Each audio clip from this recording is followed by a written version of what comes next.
Le mal-logement touche en France 15 millions de personnes à des stades divers. La Fondation Abbé Pierre alerte d'ailleurs sur la pénurie de petits logements sociaux pour des personnes seules ou pour des couples. Carole Ferry a visité ce qu'on appelle une pension de famille pour personnes isolées. C'est un modèle qui se développe. Elle est allée du côté de Tours. Reportage. Ça, c'est la liberté.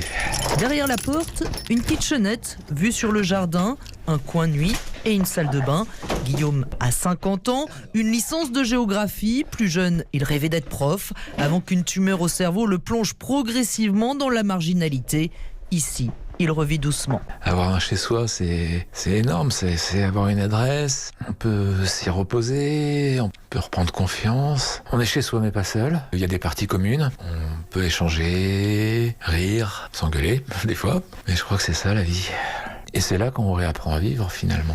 À midi, les repas se prennent en commun. Autour de la table, un ancien policier, brisé par son divorce, une ex-maquilleuse de spectacle.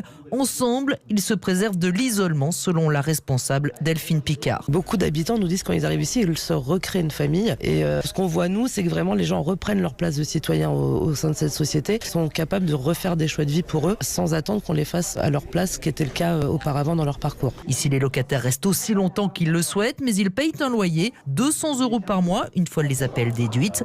Un prix qui comprend les repas en commun et l'accès à la laverie. Un reportage de Carole Ferry.